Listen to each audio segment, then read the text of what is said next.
Hi there, welcome to World Have Your Say. We're live on the BBC World Service. I'm Ben James. We're also, though, going to continue to talk about the Panama Papers, this leak of 11 million documents from this law firm in Panama, Mossack Fonseca. And I got a tweet from Judith Lombay just at the end of yesterday's programme saying she wished it was 2 hours long because, of course, there are so many more questions that you wanted answered. So we're going to answer some more of those in just a moment. Let's get into the conversation then about solutions. We had this tweet from Navin in London saying random whistleblowing is welcome, but offshore structures are not laws of nature. Is there a wider long-term fix? Let's speak to a group of people who know what they're talking about when it comes to tax. Jeffrey Neiman is former Assistant United States Attorney, that's a federal prosecutor who specialises in defending banks, trust companies and individuals accused of tax violations. Jeffrey, welcome to the programme. Thank you very much. We can also speak to Brooke Harrington, who's Associate Professor of Economic Sociology at Copenhagen Business School, live with us from Denmark. Brooke, welcome to the programme. Thank you. And also Felicity Huston, who's a tax consultant and open government campaigner, also a former UK tax inspector, live with us from Belfast. Hi to you, Felicity. Hi, Ben. So why don't you go ahead and start us off, Felicity? How would you reply to Navin's question? Is there a wider long-term fix to this? I think it's jail, isn't it? I mean, people have to be made to be afraid of doing these sort of things. Having said that, one of the reasons much of this money has been hidden is because it's the result of criminal actions, and the money is being put abroad in various complicated ways because otherwise people will end up in prison. That is ultimately the only thing you can do to discourage people, is make examples of people. I mean, the Iceland Prime Minister has paid the ultimate price for doing, we don't even know what yet, well, the ultimate price in his political career. But that is finally the thing that makes the difference. The UK authorities do jail a few people for tax evasion and fraud, but not very many. Because there's a distinction here, sorry to interrupt, isn't Yes. there? We got into it a little bit on yesterday's programme between the illegal and merely the unethical or the socially unacceptable that people might consider to be wrong, but isn't necessarily against the law, but they might still want as populations to deter. Well, that's right. I mean, that there's avoidance, and there's different types of avoidance. There's avoidance, which is just organising your affairs so you don't pay more tax. And I have to say, in 30 years in the business, on both sides of the desk, both as an inspector and now as an advisor, nobody has ever come to me and said, please, madam, can I pay more tax? I mean, we have to be realistic. Nobody wants to pay more. So basic avoidance is making sure you don't pay more than you need to. We then move into the grey areas of elaborate ways of avoiding it, and then we end up with doing fraud, which becomes tax evasion, where you're deliberately doing a series of things to avoid paying your taxes. And I suppose the elaborate ways of avoiding, which could be what we're talking about here, I suppose, when it comes to complicated structures that might cost a lot of money. It might mean that you need to be pretty rich to be able to do that in the first place, Jeffrey, is what I think people might find objectionable, that it's the sort of avoidance only available if you have the money to do that. I think that's right, and I think Felicity's dead on here in that if we start seeing a wave of criminal prosecutions against those who are intentionally acting bad, and also at the same time target the banks who encourages this activity, you're going to see a large volume of individuals with these foreign undeclared accounts or foreign companies coming forward and making self-declarations to their local taxing authority in order to minimize what their exposure may be. Here in the United States, for the last 5 years, we've seen a very aggressive IRS targeting offshore accounts, particularly in Switzerland. And they've been very successful by putting pressure on the banks, as well as offering some sort of enticement to the individuals to come forward, where they've probably brought in about 60,000 American taxpayers who have voluntarily paid billions of dollars. But the only way those people are going to come forward is if they really are afraid that their information is going to be turned over, and if their information is turned over, they're sent to jail. And you mentioned the IRS, the Internal Revenue Service. That's the agency in the US responsible for tax collection. Brooke, what about you? Are there particular headlines on the way you think this should be dealt with? Well, if past is prologue, I think going after and trying to jail wealthy people themselves is not going to be very successful. There's some interesting research coming out of Israel right now in which the Israeli government has basically tried to co-opt the wealth management profession, that is, the people who are employed by firms like Mossack Fonseca, and get them on the side of the government so that there's more upside for the professionals in cooperating and complying with government regulations than in helping their wealthy clients evade them. That seems to be a more successful strategy than threatening the wealthy themselves, who are pretty hard to pin down because they are awfully mobile. You know, the ultimate move on their part is if they really don't like the laws to which they're subject, it's not that hard for them to get another passport and just say sayonara. Well, look, those are some of the first thoughts of the three of you. We will continue now to talk about the Panama Papers, to continue to talk not just about the leak, but also the potential solutions to tax avoidance around the world. We've started getting into some of those issues with Jeffrey Neiman, who's former United States Assistant Attorney, a federal prosecutor specialising in defending banks, trust companies and individuals accused of tax violations. He's live with us from Florida. We've got Brooke Harrington with us from Copenhagen, Associate Professor of Economic Sociology at Copenhagen Business School, and also Felicity Huston, who's a tax consultant and open government campaigner, a former UK tax inspector, live with us from Belfast. Well, it's great to have all three of you. Francis in Dar es Salaam, Tanzania, posted on Facebook saying, "I'll do the avoidance too every time I have a chance. It's business as usual." F. Reed, who listens to us in New Jersey, says, "I use every legal means to reduce my taxes. Doesn't everyone?" I did use the word problem before we went to the news, but Brooke, is there necessarily a problem here? Well, it sounds like you've covered pretty well the territory of illegal versus unethical.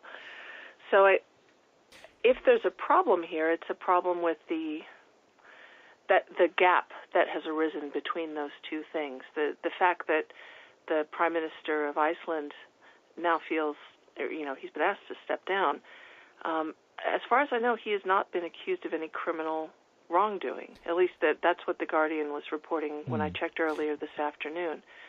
So to me, that's a signal from people that, they're fed up with the difference between what's right and what's legal. So do you think that some things that are then deemed wrong or unethical, or might be, there are some things that now should be made illegal, perhaps in the light of what we found out here? I think it would have to be almost a country-by-country sort of decision. Like in my country, the United States, my sense is that the general feeling people have is, if it's legal to reduce your taxes to the absolute minimum, you should absolutely do it. And there's nothing wrong with that. Andrew tweeted us to say, make offshore secret accounts illegal. Jeffrey? I don't think that's the solution. I think here in the United States, we have pretty onerous reporting requirements. And so long as the offshore accounts are being declared to the Internal Revenue Service, as long as the ownership interest in any foreign corporations are being disclosed, there's nothing illegal for that activity. And calling all this activity illegal, I think, makes that distinction between those who are doing tax avoidance versus tax evasion almost impossible to distinguish. Where do you stand on that, Felicity? Well, yes, it gets out of hand. I mean, people are allowed to not pay more tax than they need to. And I mean, we'll end up with mob rule. Who decides then what's avoidance, what's acceptable avoidance and what isn't? And on that point of offshore accounts themselves being made illegal, should everybody be compelled to keep their money in their own country? I think the point was being made that, if stuff's declared, as long as people follow the rules, these things aren't a problem. The difficulty here is that these people didn't follow the rules, and that's where the punishment must come from. That there are rules. You're supposed to declare this stuff. If you have income abroad, you're supposed to tell, in almost every country, the authority of who look after you about that income. These people have gone to, in many cases, extraordinary lengths to avoid telling the authorities, and that's where it's gone wrong. So you can say you'll ban them. It won't stop them doing it. They have to be afraid of being caught, because that's how we stop people breaking the law, isn't it? They have to have a deterrent.